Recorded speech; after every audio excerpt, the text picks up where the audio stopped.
हैं। नमस्कार। सीकर संदेश के फेसबुक लाइव के माध्यम से आप सबसे रूबरू होने का मौका मिला। वैसे तो इस एक महीने की जो समयावधि है, इसके दरमियान एक दो बार मैं लाइव भी बीच में आया था, लेकिन आज शेखावाटी के लोकप्रिय फेसबुक चैनल के माध्यम से शेखावाटी सहित तमाम मेरे शुभचिंतकों को, मेरे छोटे भाइयों को मैं फिर लाइव के माध्यम से आप संदेश देने के लिए आपके बीच उपस्थित हुआ हूँ। कई पाठकों ने सवाल भी किए, कई लोगों ने कमेंट भी किए।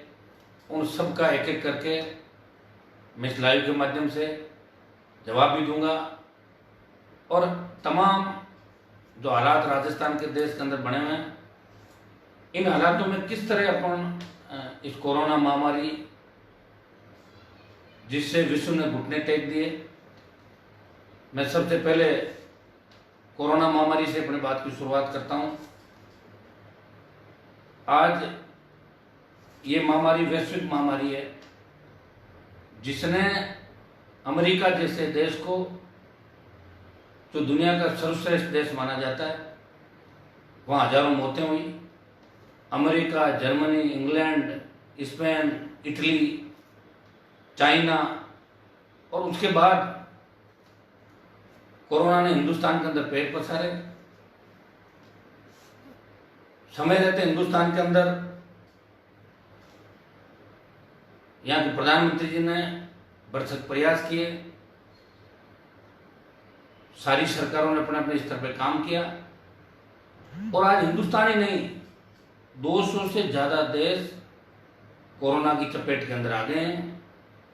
हमें इस वैश्विक महामारी से राजनीति से ऊपर उठ के लड़ना है और लॉकडाउन अगर हिंदुस्तान के अंदर समय रहते नहीं किया जाता तो आज हिंदुस्तान की स्थिति दूसरी होती।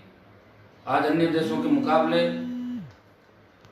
सबसे बड़ा देश होने का गौरव चाइना के बाद जस्ट लगभग आबादी हमारी हिंदुस्तान की है और विकट परिस्थितियों के अंदर भी हिंदुस्तान इस कोरोना से जंग के अंदर मजबूती से आगे आ रहा है। और तो अमेरिका भी हिंदुस्तान की जो हमारी एंटीबायोटिक है, हिंदुस्तान की जो दवाइयाँ हैं, उनको अमेरिका भी अपने यहाँ अमेरिका के अंदर आयात की जा रही है, हिंदुस्तान से निर्यात अमेरिका और अन्य देशों के अंदर हिंदुस्तान ने अपने देश के अंदर तो प्रयास किया लोगों को बचाने का, लेकिन अन्य देशों को भी निर्यात करके विश्व के मानचित्र पर एक बड़ा जो भारत विश्व गुरु हुआ करता था उसका संदेश हिंदुस्तान ने दिया। और दुर्भाग्य इस बात का है कि कोरोना की लड़ाई कितनी लंबी लड़ी जाएगी, अभी इसका अंदेशा हमें नहीं है, अभी अंदाज नहीं लगा सकते, पूर्वानुमान होगा। अभी तक कोई वैक्सीन बन के कोरोना की तैयार नहीं हुई। जब तक वैक्सीन नहीं बन जाती तब तक हमें इन परिस्थितियों का मुकाबला सबको मिलके सब लोगों को करना होगा। जो मेन सोशल डिस्टेंसिंग है जिनकी पालना हम लोग कर रहे हैं, और आज एक महीने से ज़्यादा समय हो गया कि हम लॉकडाउन के माध्यम से किस तरह हर व्यक्ति कहीं न कहीं अपनी भूमिका निभा रहा है, अपने घरों के अंदर बैठे हैं, प्रयास कर रहे हैं और विकट परिस्थितियों के अंदर वो हिंदुस्तान की इस हिंदुस्तान की महामारी के दौर से उबारने का प्रत्येक व्यक्ति कोशिश भी कर रहा है। मैं आपसे एक ही आह्वान करूंगा कि सोशल डिस्टेंसिंग के साथ साथ इस कोरोना में स्वास्थ्य विभाग की जो गाइडलाइन जारी है उन गाइडलाइन के हिसाब से हमें हमारे परिवारों के अंदर घर पे लॉकडाउन रखना है, घरों के अंदर रहना है और उसी गाइडलाइन के हिसाब से हम लोगों को चलना है।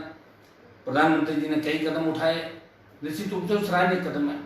जनता कर्फ्यू से शुरुआत की थी, उसका अभूतपूर्व समर्थन मिला। और दूसरा प्रधानमंत्री के जो दूसरे कदम थे, प्रत्येक स्टेट के मुख्यमंत्री से बात हो और कितने संवेदनशील है कि आप हमेशा देखते हो, उन्होंने प्रत्येक व्यक्ति को उज्ज्वला योजना के तहत 3 महीने तक गैस सिलेंडर फ्री देने की जहाँ बात हो, हजारों मेट्रिक टन गेहूं अपने राजस्थान सहित अन्य राज्यों के अंदर भी देने की बात हो, और का वेतन अगर काटेंगे तो उससे पहले हमारे सांसद का वेतन काटेंगे। और 2 साल का MP लेड भी उन्होंने स्थगित करके, जो करीब एक सांसद का 10 करोड़ रुपये होता है, उनको भी उन्होंने कहा कि कोरोना महामारी के अंदर हम लोग इसको प्रत्येक आम जन तक कोई व्यक्ति भूखा नहीं सोए और इस बीमारी महामारी से बचा जा सके, इसके लिए शुरुआत प्रधानमंत्री जी ने की।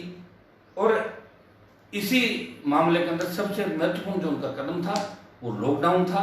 और लॉकडाउन एक बार 20 दिन का लॉकडाउन था, उसके बाद लॉकडाउन और बढ़ाया 3 तारीख तक।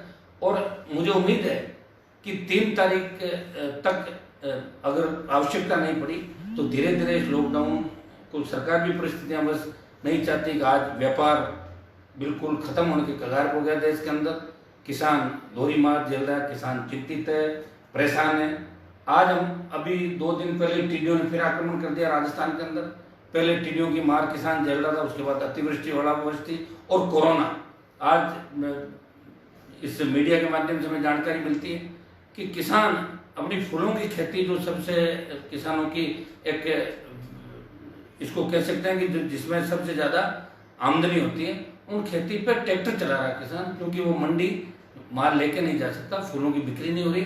ऐसी अनेकों जो उत्पाद है, जो किसान परेशान है, तकलीफ के अंदर है, कोरोना की मार के साथ साथ अपना माल भी मंडी तक नहीं ले जा पा रहा। किसान भी बहुत बुरी तरीके से इस मार को झेल रहा है, लेकिन ईश्वर ने हमें शक्ति दी है और किसान इस ईश्वरीय शक्ति के बल पे इसका मुकाबला भी करेगा। टिड्डियों की जो चेतावनी अभी इसके अंदर मिली कि जून में टिड्डियों का बड़ा हमला होगा, और निश्चित रूप से दिल्ली की सरकार से हमने पहले भी डिमांड करी थी, और भी हमारी मांग रही थी कि टिड्डी प्रभावित किसानों को पहले जो केंद्रीय अध्ययन दल भेजा था, अभी मुआवजा नहीं मिला, उसका भी दोबारा केंद्रीय अध्ययन दल की रिपोर्ट को जांच के स्टेट गवर्नमेंट से ऊपर हटके दिल्ली की सरकार विशेष पैकेज राजस्थान के, पंजाब, गुजरात और अन्य किसानों को विशेष पैकेज की घोषणा राजस्थान की सरकार करे।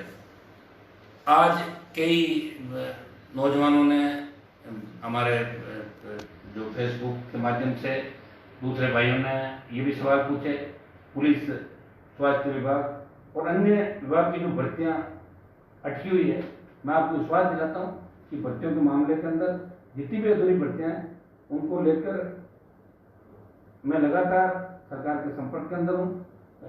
विधानसभा के अंदर भी आरएलपी के तीनों में जाए इस मामले के अंदर लगातार संघर्ष कर रहे हैं। और मैं भी 10 साल से बेरोजगारों को रोजगार देने की मुहिम मैंने चलाई थी, हुंकार भी उस मामले में बड़ी थी, आपको अच्छी तरह याद है। सीकर के अंदर तो बहुत बड़ी रैली सीकर के नौजवानों ने उस समय करी थी, जिसकी देश के अंदर चर्चा हुई थी। मैं मेरे छोटे भाइयों को आश्वस्त करना चाहता हूँ कि प्रदेश के जितने भी 4 लाख खाली पद उनको भरा जाए, और अभी तुरंत जो स्वास्थ्य विभाग के अंदर हमारे खाली पद है उनको, चाहे 2013 की जीएनएम एएनएम भर्ती हो, चाहे 18 का हो, चाहे दूसरे बीच के मामले हो, तमाम मामलों को राजनीति से ऊपर उठ के, जिस तरह की घोषणा हुई थी कुछ एएनएम जीएनएम के पदों की, कुछ डॉक्टर्स के पदों की, इससे भी ज्यादा जहाँ भी पद खाली है, अभी सरकार को आगे होकर बड़े मन से हमारे छोटे भाइयों को रोजगार के साधन सरकार को उपलब्ध कराने चाहिए। और मैं आरएलपी पार्टी की तरफ से आपको आश्वस्त करता हूँ कि शुक्रवार को आरएलपी पार्टी ट्विटर के प्लेटफॉर्म पर एक डिजिटल अभियान शुक्रवार को चलाएगी, जिसमें सरकार का ध्यान आकर्षित करेंगे जितने भी जो पद सिर्फ नियुक्ति जिनके अंदर शेष है या जो अपूर्ण है, उन पदों को सरकार पूरा करे, क्योंकि अभी आंदोलन तो हम कर नहीं सकते, हमें भी लॉकडाउन की पालना करनी है, हम सब आपके जीवन को लेकर चिंतित है। इसलिए जो हमारा सोशल मीडिया का प्लेटफॉर्म है, ट्विटर का प्लेटफॉर्म है, उसके माध्यम से ही हम इस अभियान को शुक्रवार को इस पे चलाएंगे। एलडीसी 2018 की जो भर्ती थी उसमें ओबीसी और जनरल के 500 से ज्यादा पद, 518 पद सरकार के अधिकारी खा गए। मैं सरकार से मांग करूंगा कि ओबीसी के और जनरल के जो 518 पद है उनके अंदर नियुक्ति का आदेश जारी करें। और मैं कोरोना योद्धाओं को सलाम करता हूं कि इस विकट परिस्थिति के अंदर हम टेलीविजन के माध्यम से, अखबार के माध्यम से रोज देख रहे हैं कि 2-2, 1-1, 1.5 महीने से बच्चे, किसी की मम्मी अगर कोरोना वॉरियर्स है, पुलिस के अंदर है, चाहे डॉक्टर्स है, चाहे नर्स है, चाहे अखबार के अंदर है, चाहे इसमें इलेक्ट्रॉनिक मीडिया का, तो किस तरह मतलब जान हथेली पे रख के वो लोग हमारे लिए लड़ाई लड़ रहे हैं। हमें भी उनका विशेष रूप से ध्यान रखना चाहिए। घंटी बजा के, जो प्रधानमंत्री जी ने कहा था कि हमें घंटियां बजा के, थाली बजा के उनका स्वागत करना चाहिए और मोमबत्ती और दिए जला के उन कोरोना वॉरियर्स के लिए स्वागत सत्कार करना चाहिए, उनकी हौसला अफजाई करनी चाहिए। पूरे देश ने छतों पर खड़े होकर ये काम किया, विश्व के अंदर एक संदेश दिया कि भारत एक है, किसी भी समस्या और महामारी से घबराने वाला भारत नहीं है। नागौर के अंदर कई सवाल ये भी आए नागौर में कोरोना का अचानक विस्तार कैसे हो गया। निश्चित रूप से नागौर के प्रशासन की बहुत बड़ी चूक रही। पहला जो केस आया था बासनी गांव के अंदर, अगर उस समय पूरे इलाके सीज करके और पूरे इलाके के अंदर अगर टेस्टिंग ज़्यादा से ज़्यादा की जाती तो निश्चित रूप से इस जो संख्या अभी 85-90 के करीब होगी, सैकड़ा पार करने को आतुर होने को ये नागौर का जो कोरोना संक्रमित है वो 100 के आसपास आ गए। इसमें नागौर के प्रशासन की बहुत बड़ी लापरवाही रही, बहुत बड़ी चूक रही और यहाँ किसी न किसी रूप से यहाँ के जिले के जो अधिकारी हैं वो फेल्योर साबित हुए नागौर के अंदर। मैं आपको यही विश्वास दिलाता हूँ कि जो अभी नागौर के अंदर कोरोना बढ़ा है, मैं लगातार संपर्क के अंदर हूँ। एक बार मैंने कलेक्ट्रेट के अंदर सारे डीएलओ की बैठक भी ली थी। 50 लाख रुपए मेडिकल हेल्थ के अंदर मैंने सबसे पहले नागौर राजस्थान का पहला सांसद हूँ, मेडिकल हेल्थ के अंदर 50 लाख रुपए दिए खरीदारी के लिए। सीएमएचओ को करीब खरीदारी हो गई। जो नहीं हुई है वो ventilator, PPE kit, N95 mask को जितना भी हम कर सकते हैं वो जल्दी हो जाए। और दूसरा, हमने खुद की तरफ से भी आर्थिक सहयोग किया और समय पर जहाँ भी आवश्यकता पड़ती है टेलीफोन हेल्पलाइन नंबर मैंने भी जारी किए, पूरी आरएलपी की टीम ने भी जारी किए।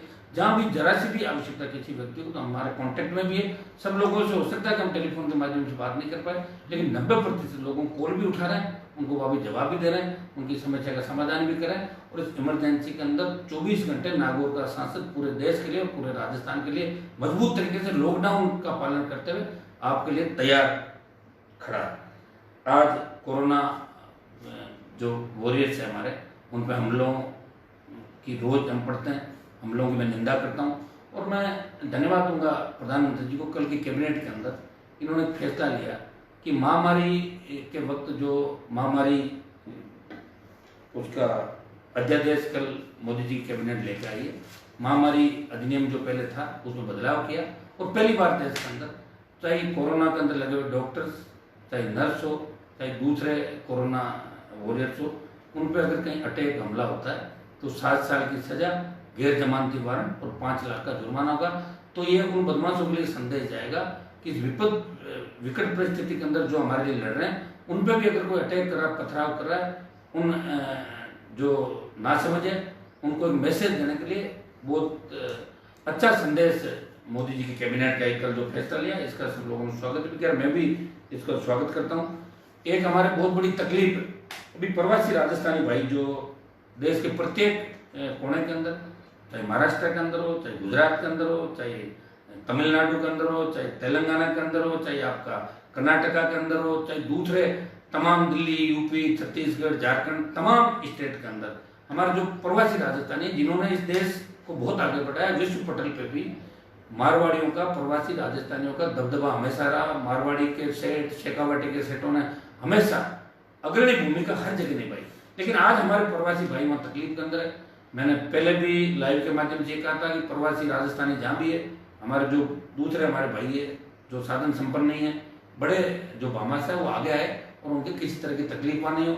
लेकिन हम भी जानते हैं कि किस तरह 1 महीना घर से दूर वो किस पैनिक, किस डरावने माहौल के अंदर गुजारे। मैं प्रवासी राजस्थानियों को इतना ही निवेदन मेरी तरफ से करूंगा कि मैं लगातार प्रधानमंत्री जी के टच में हूँ, केंद्रीय गृह मंत्री जी के संपर्क में भी हूँ और राजस्थान सरकार को भी हमने कहा, राजस्थान सरकार अब लगातार लगी हुई है कि किसी तरह, जिस तरह कोटा से कोचिंग छात्रों को उत्तर प्रदेश भेजा गया, गुजरात वहाँ की सरकार ने बसों की व्यवस्था कराई, मध्य प्रदेश की सरकार ने कराई, दूसरी सरकार कराई, उसी तरह हम प्रधानमंत्री जी से आग्रह कर रहे हैं कि आप प्रवासी राजस्थानी भाई जो हमारे तकलीफ के अंदर है, चाहे वो किसी भी स्टेट के अंदर है, उन सबको हमारी राजस्थान की सरकार स्वयं की उस पर चाहे बसों की व्यवस्था करे, दूसरे साधन करे, लाने को तैयार है। मैं राजस्थान सरकार से भी आह्वान करूंगा, दिल्ली की सरकार से भी आह्वान करूंगा कि प्रवासी राजस्थानियों को लाने का सिलसिला आप शुरू करें। एक प्रोटोकॉल, लॉकडाउन का जो प्रोटोकॉल है उसका भी पालन करते हुए किस तरह लाया जाए।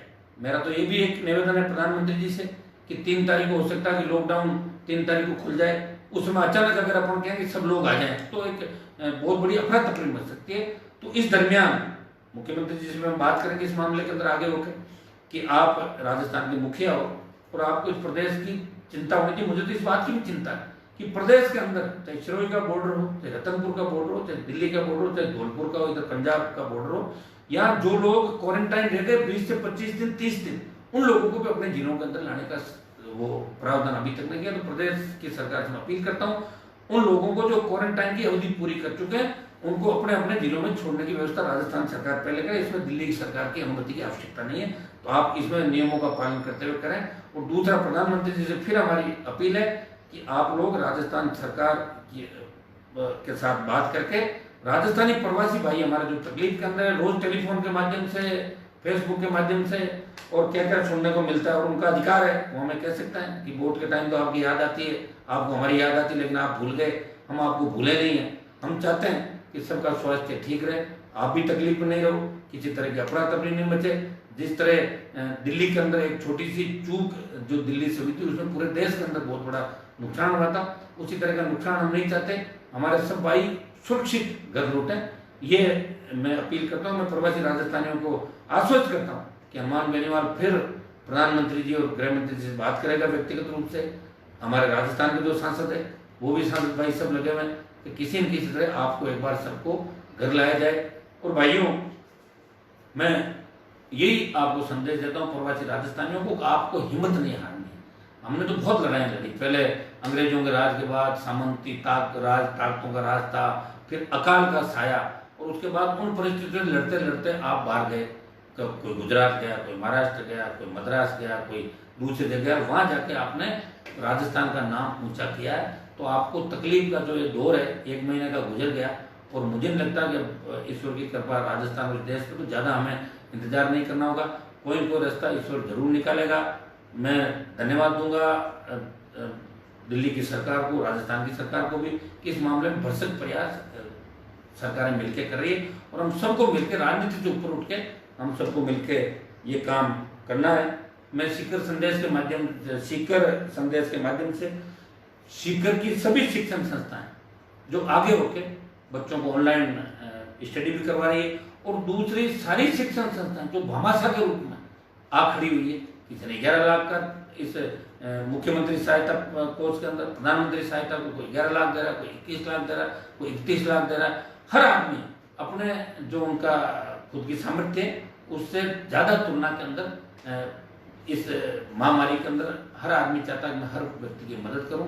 और ये राजस्थान वीरों की धरती है, या वीर तेजाजी महाराज ने गायों के लिए लड़ते हुए 1000 साल पहले बलिदान दिया। ये वीरों की धरती है, महाराज सूरजमल हुए, कई ऐसे वीर हुए राजस्थान के अंदर जिन्होंने कभी भी अपनी बात से नहीं मुकर। भक्त शिरोमणि मीराबाई थी मेड़ता के अंदर, जिन्होंने कृष्ण भगवान का मन मोह लिया था। ये राजस्थान वीरों की धरती है, और विशेषकर शिखर संदेश के माध्यम से शेखावाटी के मेरे भाइयों से, जिन्होंने आज़ादी की लड़ाई से पहले भी, जब सेकेंड वर्ल्ड वार हुआ उससे पहले भी सुभाष चंद्र बोस की जो आज़ाद हिंद फौज थी उसमें भी सीकर, झुंझुनू और शेखावाटी के हमारे भाई उस समय भी योद्धाओं की तरह लड़ते थे।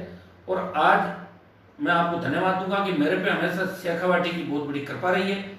आगे भी मैं भाइयों की तय आश्वस्त करता हूँ, मैं आपकी लंबी लड़ाई लड़ूंगा इस कोरोना की जंग के बाद। हो सकता है कि मैं आपको एक संदेश और देना चाहूँगा कि अभी हम रैलियाँ नहीं कर पाएंगे जो पहले हम रैलियाँ किया करते थे। अभी हमें सोशल डिस्टेंसिंग का ध्यान रखें, जब तक वैक्सीन का निर्माण नहीं हो जाए, वैक्सीन आ नहीं जाए, जब तक पूरा विश्व और देश सुरक्षित नहीं हो जाए, तब तक हमें सड़कों पर आंदोलन की आवश्यकता भी नहीं पड़ेगी। सोशल मीडिया के प्लेटफॉर्म पे हमेशा हनुमान बेनीवाल आपको समय समय पे संबोधन भी देगा, और आपकी जो भी आप अभी कई लोग इसके अंदर मुझे सवाल भी पूछ रहे हैं लाइव के अंदर, मैं सबके जवाब नहीं दे पा रहा हूँ, लेकिन मैं आपको विश्वास दिलाता हूँ कि प्रत्येक व्यक्ति का एक एक सवाल, मैं अभी जब लाइव से हट जाऊंगा तो प्रत्येक व्यक्ति का, प्रत्येक छात्र का, प्रत्येक बेरोजगार का एक एक सवाल का मैं जवाब दूंगा। एक पेड़ लगाकर कुछ योगदान प्रकृति में दें, ये लॉकडाउन के समय के अंदर अपन कर सकते हैं, ये सवाल मुझे पूछा गया। कुछ नौजवान मुझे ये भी सवाल कर रहे हैं कि हनुमान जी आगे क्या होगा, आने वाले समय में राजस्थान को कैसे देखना है। तो हनुमान बेनीवाल तो आने वाले समय में राजस्थान को बहुत मजबूत राज्य के रूप में देखना चाहता है, जहां आपके सपनों का राजस्थान हो, कोई भूखा नहीं सोए, हर बेरोजगार को डिग्री लेने के बाद रोजगार की गारंटी हो, और ऐसी महामारियों का सामना दोबारा नहीं करना पड़े। ये चाइना के एक लैब के अंदर चाइना सरकार की गलती की वजह से पूरा विश्व इसकी सजा भोग रहा है, जहाँ बहुत से लोग, बहुत से परिवार इस काल के ग्रास के अंदर समा गए, और हमारे नागौर के अंदर तो एक दिन की बच्ची भी संक्रमित पाएगी। तो इससे ज़्यादा दिल दहलाने वाली मेरे हिसाब से कोई बात हो नहीं सकती। और इस लॉकडाउन को आप ये नहीं माने कि कोई ये बंदिश आपको नहीं माननी है, आपके परिवार के लिए, आपके लिए, पूरे देश के लिए। इससे देश सुरक्षित रहेगा, क्योंकि जान है तो जान है। एक ये भी आ रही है, तो मैं तो मुफ्त बिजली की बात राजस्थान के अंदर मैं आपको विश्वास दिलाता हूँ कि जैसे ही कोरोना से मुक्ति मिलेगी, मुफ्त बिजली को लेके अभियान हम चलाएंगे और राजस्थान के किसानों को फ्री बिजली मिले। और दिल्ली की तर्ज पे हमारे जो दूसरे घरेलू उपभोक्ता उनको आधी दर पे बिजली मिले, क्योंकि राजस्थान राज्य वो राज्य है जिसने उन तमाम 3 जो मुख्य 5 राज्य है जहाँ सबसे ज्यादा बिजली का उत्पादन हो रहा है। और आने वाले समय के अंदर हम बिजली उत्पादन में विंड एनर्जी और सोलर एनर्जी से 1 नंबर पर आ जाएगी। तो किसान को फ्री बिजली मिले। अभी किसान बिजली के अंदर बहुत तकलीफ में, राजस्थान की सरकार से अपील करता हूँ कि आप 2 महीने का बिजली का 3 महीने का जो बिल में छूट दे रहे हो ना, कि भाई हम तारीख बढ़ा रहे 31 मार्च से आगे, तारीख नहीं बढ़ाएं, आप फ्री बिजली की घोषणा करें। इस साल की बिजली किसानों से मुफ्त बिजली हम करेंगे, क्योंकि इतने सारे भामाशाह आगे आ रहे हैं, हम सब आगे आ रहे हैं। तो सरकार को भी बड़ा मन रखे किसान को बचाना। किसान बचेगा तो प्रदेश बचेगा, किसान बचेगा देश बचेगा। किसान धरती का सीना चीर के अन्न उत्पादन करके देश के लोगों की जो भूख और जो उसकी ज्वाला है उसको समाप्त करता है। और किसान का बेटा बॉर्डर पे लड़ाई लड़के संघर्ष करके वो दुश्मनों के दांत खट्टे करता है। प्रवासी राजस्थानी भामाशाहों से मेरी अपील है कि इस समय आप आगे हैं, वैसे तो आप आगे आए रहे हैं, मैं रोज देख रहा हूँ टेलीविजन और अखबार के माध्यम से सारे भामाशाह इस महामारी के अंदर आगे आ रहे हैं। मैं एक अपील नौजवानों से ये भी करूंगा कि बात बात पे कई तरह की घटनाएं में देखने को मिलती है, हमारे पास भी टेलीफोन आते हैं, आप किसी से उलझे नहीं बिना वजह। अगर पुलिस अपना काम करे, डॉक्टर अपना काम करे, तो उनको आप बिना वजह नहीं उलझे। और कोई मान लो आपको लगता है कि सही नहीं हो रहा है, इसकी आड़ के अंदर कई बार पुलिसकर्मियों को भी शिकायत आ जाती है कि वो अब यहाँ तो मौका लगने की बात है, मौका लगने में हर कोई चौका मार देता है, बदमाशी कई लोग कर लेते होंगे। तो ऐसी सूचना आप हमें दें सीधी, आप तुरंत आमना सामना नहीं करें, आप वही लड़ लेते हो भिड़ लेते हो, तो इसमें मुकदमे भी दर्ज होते हैं और तकलीफ भी पड़ती है। ऐसी तकलीफ अपने को नहीं पड़े, इस बात का आपको ध्यान रखना। मैं विशेष रूप से सीकर संदेश के माध्यम से सबको, शेखावाटी के सीकर झुंझुनू के भाइयों को एक ही अपील करूंगा कि राजस्थान में जो परिवर्तन आप लोग चाहते हो, जो आप अपने भाई हनुमान बेनीवाल को नेता मानते हो, अपना भाई मानते हो, एक हर आदमी चाहता है कि हनुमान जी मेरे भाई हैं, तो मैं आपको यही भरोसा दिलाता हूँ कि आने वाली जंग भी मैं आपके लिए लड़ूंगा। मेरे लिए कोई पद मायने नहीं रखता, आवश्यकता थी मुझे दिल्ली जाना पड़ा, ये सब योग संयोग है। और दिल्ली के अंदर भी मजबूती से राजस्थान की पैरोकारी, प्रत्येक जाति की, 36 कौम की, इस राजस्थान को विकसित राज्य बनाने की, आर्थिक पैकेज देने की, हर वो मामले लोकसभा के अंदर उठाता हूँ। और मैं आपको विश्वास दिलाता हूँ कि शेखावाटी जिस दिन वोट में कन्वर्ट हो गया सीकर झुंझुनू, उस दिन 40 सीटें एक्स्ट्रा आएगी। वो 15 सीट जो सीकर झुंझुनू की है, वो 40 से ज्यादा सीटों को प्रभावित करती है। शेखावाटी के नौजवानों से ये भी अपील करूंगा कि आने वाले उसके लिए शेखावाटी के लोग तैयार है। प्रदेश के मैं नौजवानों से, किसानों से, वो 36 कौम के भाइयों से अपील करता हूँ। कई बार सोशल मीडिया के माध्यम से मन खट्टा हो जाता है कि आप लोग आपस में उलझ जाते हो। जातीय द्वेषता अभी अपने को नहीं रखनी, ये कोरोना महामारी है, हमें अभी राजस्थान कैसे बचे, इस दिशा में बड़ा मन रख के सब भाइयों को काम करना। अपवाद हर जाति के अंदर होते हैं और एक अपवाद की वजह से कोई जाति पूरी खराब नहीं होती, और एक आदमी अच्छा हो तो इससे कोई पूरी जाति अच्छी नहीं होती। इसलिए भाइयों इन चीज़ों का भी इस कोरोना महामारी के अंदर हमें ध्यान रखना है। मैं उस कौम से आता हूँ, मैं किसान का बेटा हूँ, जिस कौम ने हमेशा लंबी लड़ाई इस देश को बचाने के लिए लड़ी, दिल्ली को बचाने के लिए लड़ी, और आगे भी मैं आपको आश्वस्त करता हूँ हनुमान बेनीवाल पूरी ताकत लगा के कोरोना महामारी के अंदर इस लॉकडाउन की पालना करते हुए, प्रवासी मेरे राजस्थानी भाई है उनको अपने गंतव्य स्थान तक, गांव तक पहुंचाने का भी आश्वासन मैं आपको देता हूं। और बहुत ही ज्यादा इमरजेंसी अगर किसी को हो जाए, किसी भाई की, और वास्तविक अगर स्थिति हो, तो उनके अंदर हम पास भी इशू करवा रहे हैं सरकार से बात करके, यहाँ के जिला प्रशासन से बात करके। लेकिन 5 लाख प्रवासी राजस्थानी, अभी राजस्थान से बाहर 5 लाख लोग हैं, वो राजस्थान आना चाहते हैं, और 32 से 40 हजार है जो राजस्थान से बाहर जाना चाहते हैं। तो भाइयों 5 लाख लोगों को लाने के लिए एकदम से नहीं हो सकता कि एक ही दिन में 5 लाख लोग आ जाए। इसमें कोई न कोई गाइडलाइन दिल्ली की सरकार से, राजस्थान की सरकार बात करके तय कराएगी। और मुझे पूरा भरोसा है कि आप सब लोग मिलके इस मामले में, इस कोरोना महामारी से लड़ने के अंदर पूरा अपन भूखे रहते हैं लेकिन अपना कोई भाई या पड़ोसी भूखा नहीं रहना चाहिए। ये त्याग और बलिदान की भूमि है, इस बात का आपको विशेष रूप से ध्यान रखना है। सब मेरे फेसबुक जो अभी लाइव के माध्यम से जितने भी मेरे भाई हैं उन सबको नमस्कार करता हूँ। नमस्कार, जय हिंद।